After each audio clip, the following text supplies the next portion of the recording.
보니까 제일 처음 교회 딱 들어오시면 1층 현관에서 수족관을 만나게 되실 겁니다. 오른쪽에 있는 수족관은 꽤 큰 금붕어들이 있고, 왼쪽 수족관에는 이름 모를 눈에도 잘 보이지 않는 조그마한 물고기들이 수십 마리가 그렇게 뛰놀고 있습니다. 그들이 생전 안 자랄 것 같더니 그들이 내가 와서 그 유리창 앞에서요 손을 똑똑 끓이면 막 모여들어요. 이 사람을 알아봐요. 그 물고기들도 수준이 있나 봐요. 미남을 알아봤어. 똑똑 끓이면 막 모여들어요. 그런데 며칠 전에 제가 깨달은 건데, 늘 이 조그마한 것들이 안 자랄 줄 알았는데 엄청 자랐어요. 처음에 올 때보다도 배 이상 자란 것 같아요. 이제는 꽤 꼬리치고 다니는 모습도 보이고요. 얼마나 컸는지 모릅니다. 그래서 나는 이 애들을 볼 때마다 얼마나 좋은지 손가락으로 왔다 하고 이렇게 신호를 주면 그들이 그냥 좋다고 왁 모이는 모습에, 이야, 이들도 수준이 있다. 그렇게 제가 늘 기뻐하는 그런 순간입니다. 아무도 봐주지 않지만 아마 어느 누군가 나를 쳐다보면 좀 실성한 사람처럼, 뭔가 2%가 모자란 사람처럼 물고기 하나를 보고 그렇게 좋아하는 모습을 보면 어린아이와 같은 모습을 아마 틀림없이 느끼게 되리라고 생각합니다. 어떨 때는 그런 이 물고기와 함께 놀다가 누가 나를 뒤에서 쳐다보나 하고 뒤를 휙 쳐다볼 때가 있습니다. 자라난다는 것은 기쁨이고 즐거움입니다. 그런데 걱정이 하나 있습니다. 제 목양실에 우리 권사님이, 우리 집사님, 우리 성도님이 이 하초를 갖다 놨습니다. 다육이도 갖다 놓고 하초도 갖다 놓고 그랬는데 이것들이 아주 잘 자라요.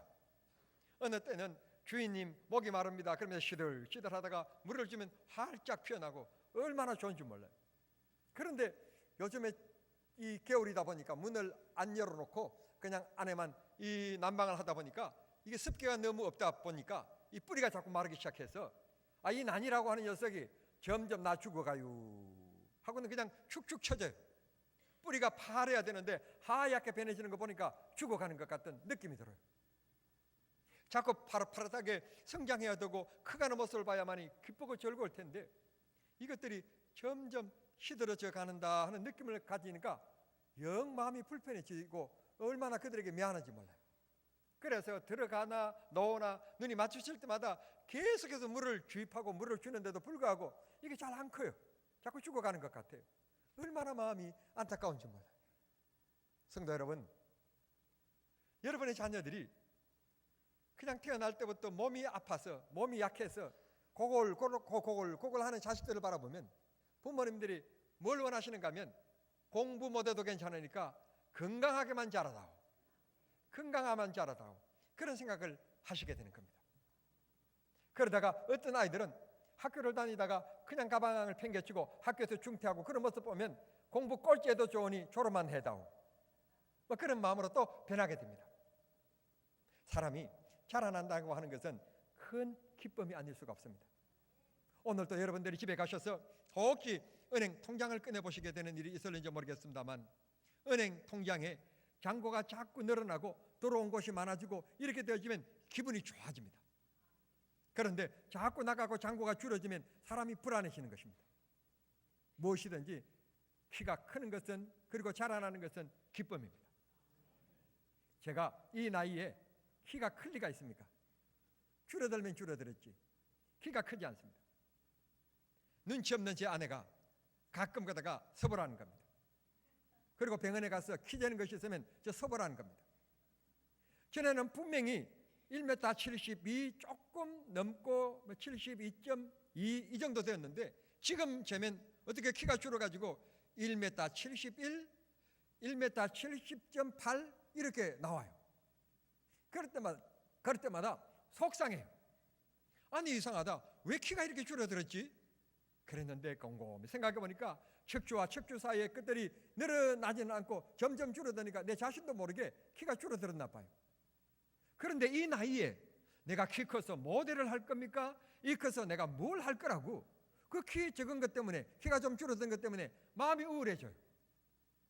제 아내도요, 이상하게요, 자기가 키가 적은 어떤 그게 있는지 제 키가 적은 것에 대해서 얼마나 좋아하는지 몰라요. 그러나 알 수가 없어요. 여러분, 뭐든지 성장해야 되고 자라야 됩니다. 뭐든지 부흥해야 됩니다. 가정도 가구가 늘어나든지, 사랑이 늘어나든지, 행복이 늘어나든지, 물질이 늘어나든지 늘어나야 됩니다. 교회는 말할 것도 없습니다. 나라는 말할 것도 없습니다.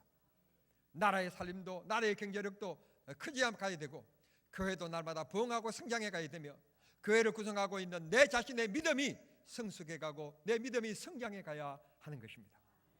2019년 하나님께서 우리를 부흥케 만드시고 우리를 성장케 만드시고 더 많게 만드시는 축복의 한 해가 꼭 되실 수 있게 되기를 바랍니다. 오늘 이 사도행전 2장의 말씀은 흔히 많은 이 신학자들이 얘기합니다.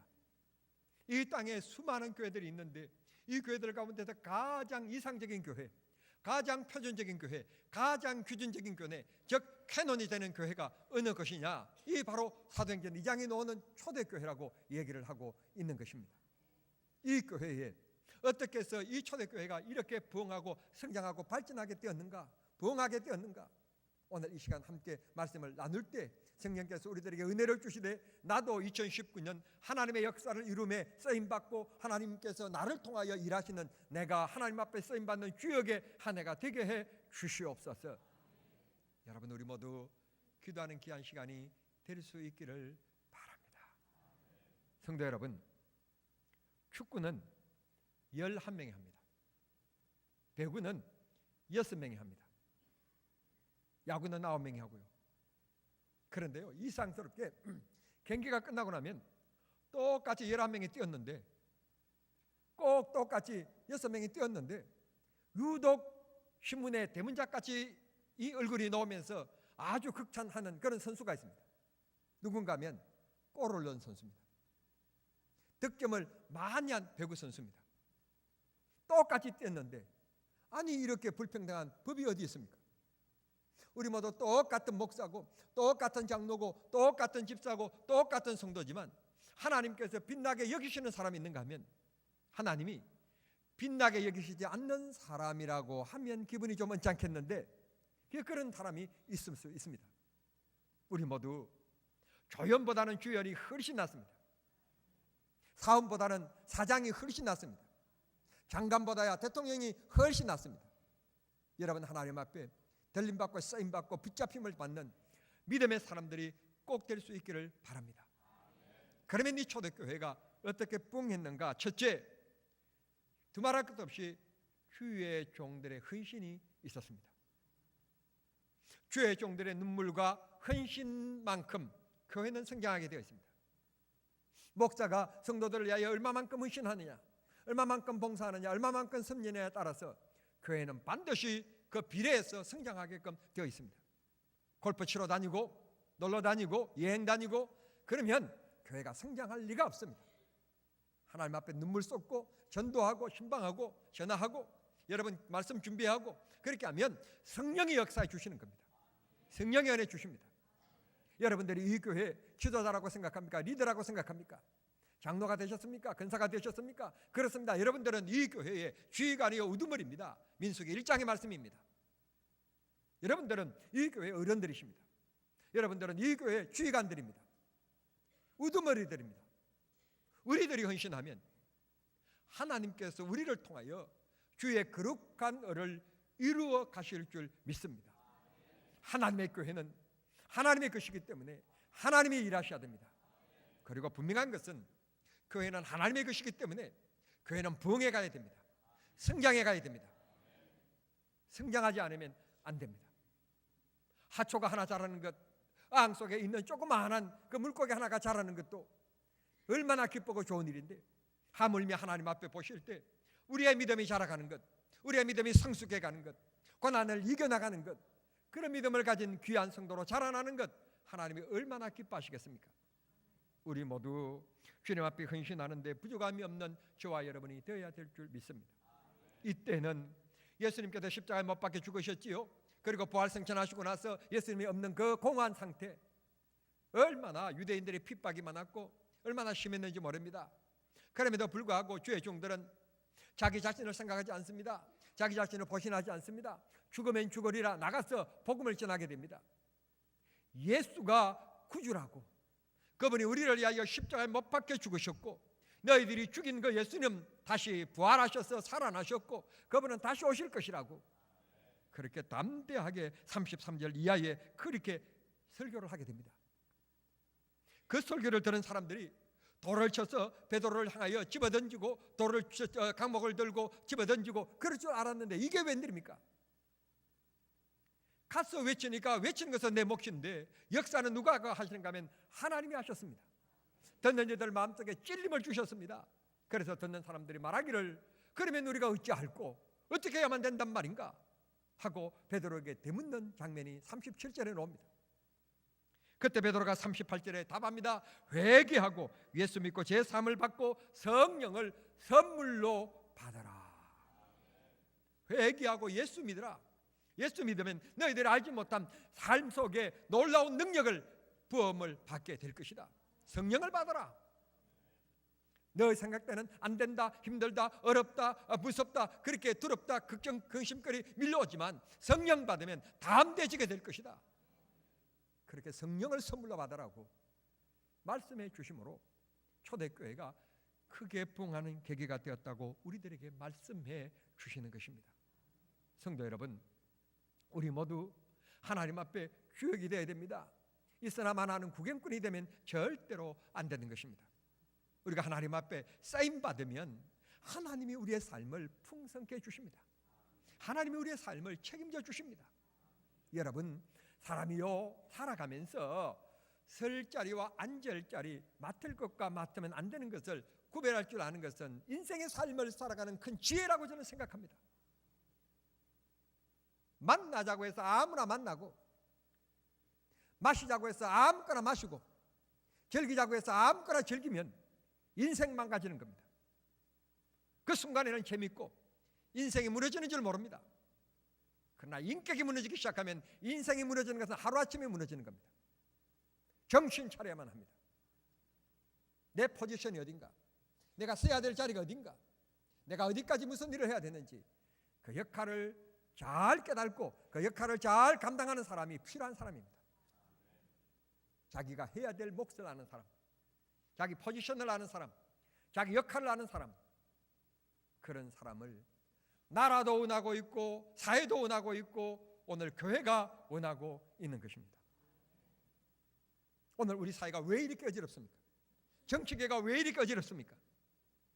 저는 정치평론가가 아니기 때문에 말할 수 없지만 모두 다 자기 포지션을 깨닫지 못하고 있는 거예요. 내가 어느 자리에서 무슨 말을 해야 되고 어떻게 처신해야 되는지를 모르고 있는 것 같아요. 행정관이 장관급을 불러내도 부끄럽지 않고 그렇게 떳떳하게 말할 수 있는 이 빤빤스러움, 잘 하려고 했습니다. 죄송합니다. 말 한마디면 될 것을 왜 이렇게 어지럽게 만듭니까? 그 말하기가 그렇게 힘듭니까? 모두 다 자기 위치를 벗어났어요. 모두 다 자기 포지션을 잊어버렸어요. 장로님들이 왜 교회를 비난합니까? 장로라고 하는 자기 위치를 벗어났어요. 왜 목사들이 이렇게 하나님 앞에 사명감으로 살지 않습니까? 자기 위치를 벗어난 거예요. 우리 모두 하나님 맡겨주신 내 자리로 돌아갑시다. 그리고 우리가 맡은 위의 지도자들을 위해서 귀한 자리에서 그 직분을 잘 감당할 수 있도록 기도하십시다. 주의 종들이 그 어렵고 무서운 환경 가운데 또 들어가지 아니하고 나가서 예수는 그리스도라고 외침으로 말미암아 많은 사람들이 돌을 집어들인 것이 아니라 성령이 그들 마음속에 은혜를 주심으로 깨닫게 하시고, 그러면 우리가 어떻게 할까 하고 회개하는 장면이 나타나게 된 것입니다. 복음을 전했던 이 베드로도 생각지도 못했던 일이 일어나게 된 거예요. 하나님이 역사하신 거예요. 부흥은 일은 내가 하는 거고 부흥은 하나님이 해 가시는 겁니다. 하나님이 일하시기를 원하시는 사람, 바로 믿음의 사람, 순종의 사람, 헌신의 사람, 그걸 찾고 계십니다. 하나님이 일하시기 위해서 그가 곧 내가 되기를 원하고 주님 앞에 쓰임받는 내가 되면 하나님의 사랑받게 될 거예요. 두 번째, 기도가 살아있는 교회였었습니다. 42절 말씀 보면 주의 종의 지도를 따라 서로 교제하며 떡을 떼며 기도하기에 힘썼다. 먹는 일에 힘썼다. 교제하는 일에 힘썼다가 아니라, 그런 것은 우리가 해야 될 일이지만 더더욱 더 힘쓴 것은 기도하는 일에 힘썼다. 기도. 내 집은 만민이 기도하는 집. 그랬더니 43절에 보면 성령의 역사들이 나타났다고 했습니다. 그렇습니다. 사랑하는 성도 여러분, 우리는 우리의 삶을 통해서 하나님의 역사하심을 통하여 우리는 간증거리를 마음에 품고 살아가는 사람이 되어야 됩니다.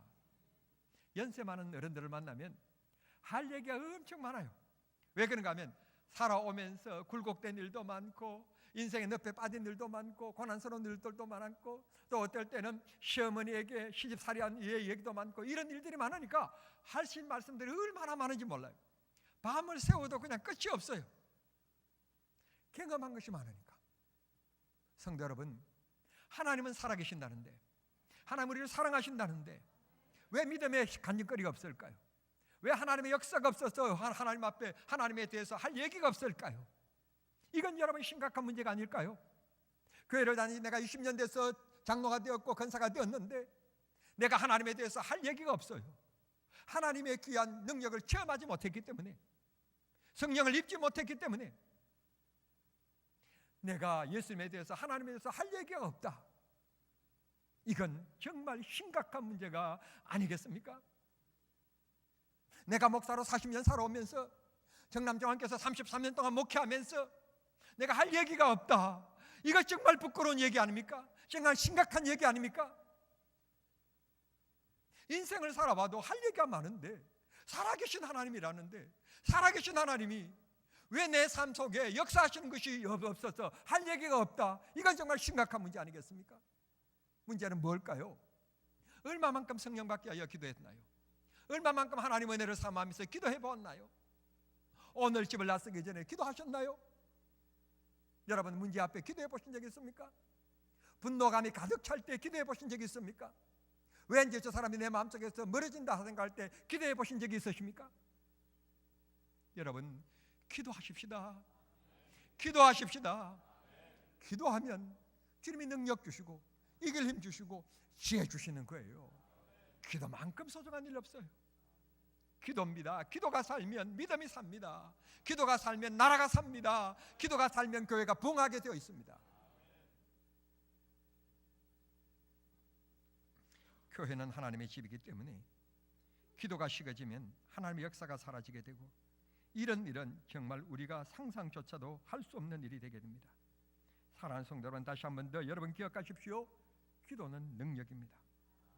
기도할 수 있는 것이 은혜입니다. 기도는 그리스도인들에게 주신 하나님의 최고의 선물인데 특권입니다. 언젠가는, 대단히 죄송합니다, 표현적으로 죄송한데, 언젠가는 기도할 수 있는 힘이 없어질 때도 올 것입니다. 기도하고 싶은데 기도할 틈이 없을 때도 있을 수 있습니다. 기도할 수 있는 지금이 하나님의 역사를 체험할 수 있는 직기라는 것을 기억하십시오. 직기라는 걸 기억하세요.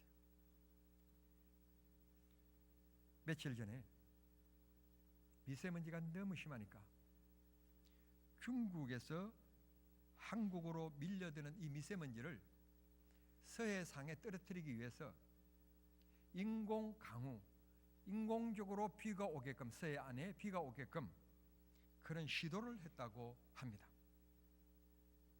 이렇게 과학이 앞서가고 놀랍는데, 그런데도 불구하고 하늘에 구름이 있지 않고 맑은 날에 인공 강우에 비가 올 수 있게 하는 기술은 아직까지 없답니다.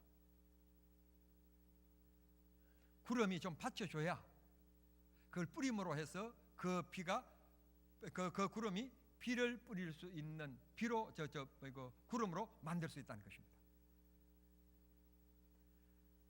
우리가 끊임없이 노력합니다. 하나님 앞에 주의 은혜가 내리도록 기도의 구름이 필요합니다. 주님이 역사하시기를 지금도 원하시고 계십니다. 기도하면 그런 역사가 이루어질 줄 믿습니다. 여러분들이 정말 기도의 삶을 못 살아도 자녀들이 오랜만에 모였을 때, 설날이라고 찾아왔을 때, 혹은 가정에 좋은 일이 있을 때, 몸이 아플 때, 어려운 일이 있을 때, 얘들아 마루로 다 모여라, 기도하자. 이런 일이 있고, 큰 집에 이런 일이 있고, 우리 집에 이런 일이 있고, 저런 일이 있는데 기도하자. 아빠가 기도할게. 기도하자 하라고 기도해 보십시오. 그 기도 소리를 들은 자녀들의 생각이 달라질 겁니다. 삶의 방향이 달라지게 될 것입니다. 기도는 능력이기 때문에 그렇습니다. 세 번째, 나눔이 교회 부흥의 밑거름이 되었습니다. 44절에 보면 이 교회는 서로에게 베풀고 나누어주는 귀한 교회였었습니다. 성도 여러분, 가면 얻을 것이 있다라고 생각하면 사람은 기다려주고 그 모임을 사람은 기뻐하게끔 되어 있습니다. 오늘 또 내가 교회 가면 구역장님에게 사랑받을 수 있고, 큰 사람에게 사랑받을 수 있고, 성도들에게 사랑받을 수 있다는 그 기대감 때문에 오늘 교회를 찾아오시는 분들도 있습니다. 초신자가 첫 번부터 성령을 의지하고 첫 번부터 하나님의 은혜가 있고 믿음이 성장해지고 그런다면 뭐 두말할 것도 없이 좋겠지만 그렇지 않습니다. 초신자들은 지금 제가 이 설교하는 거 귀에 들어오지 않습니다. 사람이 좋을 뿐입니다. 사람이 좋아서 교회 옵니다. 사랑받는 게 좋고 격려받는 것이 좋고 관심받는 것이 좋아서 그래서 교회 찾아옵니다. 그러다가 찬송 부를 때 조금 믿음이 들어가고 그 설교 들을 때 조금 믿음이 들어가고 그렇게 해서 믿음이 성장해 가는 것입니다. 이 초신자들은 사랑을 먹고 자라납니다. 관심을 먹고 살아갑니다.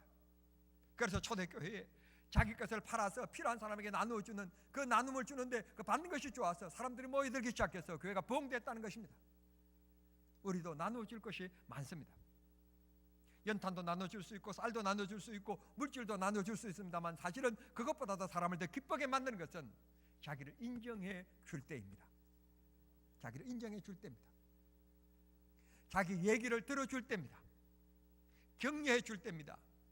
사랑해 줄 때입니다. 관심을 가져줄 때입니다. 눈을 마주칠 때 회피하지 마십시오. 마음에 안 든 사람일수록 더더욱 눈이 마주쳤을 때 웃어주십시오. 손을 내밀어 주십시오. 말 한마디라도 끝내주십시오. 그런데 절대로 이런 말을 하지 마십시오. 오늘은 얼굴이 왜 우중충해?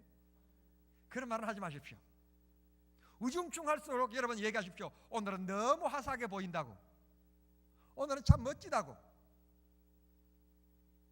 옷을 바라보고 얘기해 주십시오. 오늘은 참 옷이 잘 어울린다고. 여러분, 부정적인 얘기 들으면요, 주는 것도 없는데 미워져요. 왜 저 사람은 저렇게 꼭 삐딱하게 사람을 보지? 짜증이 느껴져요. 그런데요, 내가 털털하고 나갔는데 그저 얘기하기를, 목사님 머리가 이렇게 바람에 휘날려서 너무 멋지게 보입니다. 도리어 그 말 한마디가 그렇게 기분을 좋게 만들어요. 여러분, 이걸 미리 깨달은 우리 선배들이 얘기했습니다. 말 한마디에 청량빛을 갖는다고.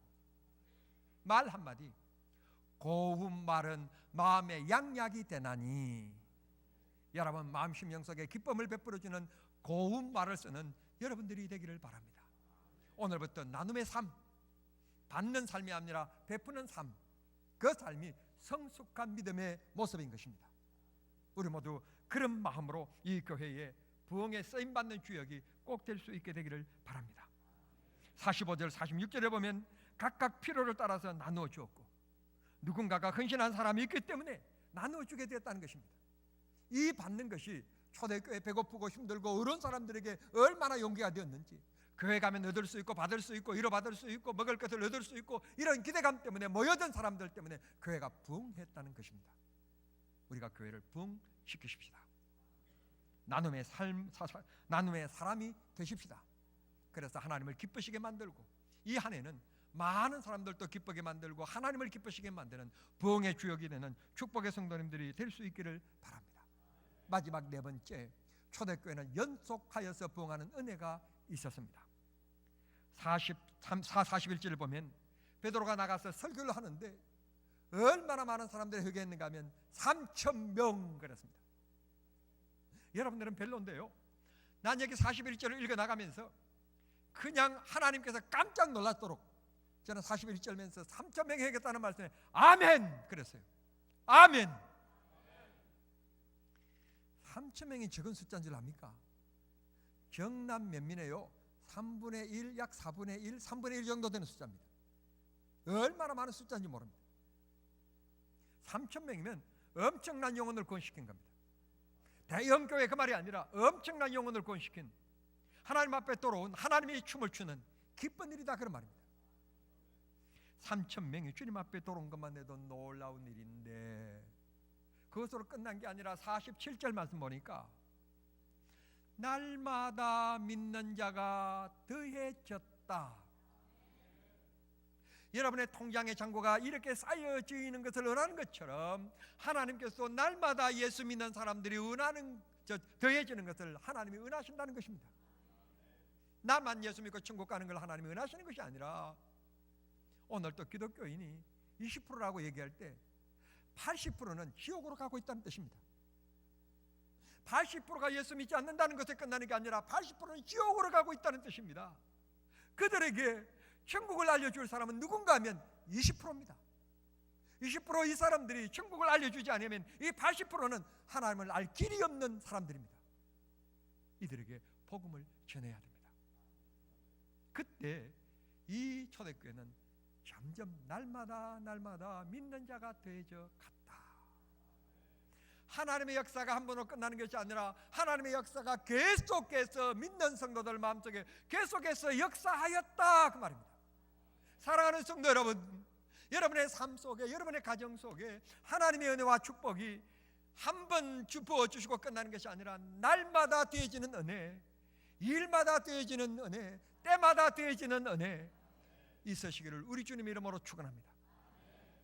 더해지는 것은 기쁨입니다. 말씀을 맺겠습니다. 사랑하는 성도 여러분, 올 한 해 1월이 저물어 가고 있습니다. 이 1월 정말 하나님 앞에 개인적으로도, 믿음적으로도, 재산적으로도, 생활적으로도, 또 우리가 심령적으로도 우리가 부응해야 되겠는데, 하나님이 역사하시도록 나눔의 삶을 살고 기도의 삶을 살고 모이기를 힘쓰고 우리에게 주어진 포지션대로 열심히 감당하고, 그러면 하나님이 날마다 더해지게 해 주실 줄 믿습니다. 그런 주역의 하나로, 주인공으로 살아가는 축복의 한 해가 꼭 될 수 있기를 바랍니다. 저는 마지막 한마디 이런 말로 오늘 설교를 결론 맺겠습니다. 품꾼은 품삯이 주어지지만, 일하는 일꾼은 힘들지만 품삯이 있지만, 놀고 보고 있는 구경꾼은 절대로 보상이 있지 않다는 점 기억하시면서 우리 모두 하나님을 위해서 헌신하고 주어진 재능대로 시간대로 일하여서 하나님 앞에 복을 받는 한 해가 될지라도 구경꾼으로 아무것도 받지 못하고 그저 그렇게 지나가는 성도님들은 한 분도 안 계시기를 우리 주님 이름으로 축원합니다. 기도하겠습니다. 사랑하신 하나님 우리 아버지,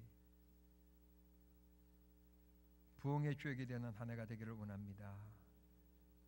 하나님께서 주신 말씀 이렇게 살기를 원해서 오늘 또 이 말씀 함께 나눌 수 있게 주시니 감사합니다. 초대교회가 그랬듯 어느 누군가를 통해서 귀한 역사가 이루어졌듯, 하나님 오늘 우리 교회를 통하여, 나를 통하여 우리 교회가, 우리 가정이, 내 심령이 성장해가고 부흥해가고 성숙해가는 축복이 날마다 더해지게 해 주시옵소서. 예수님의 이름으로 기도하옵나이다. 아멘.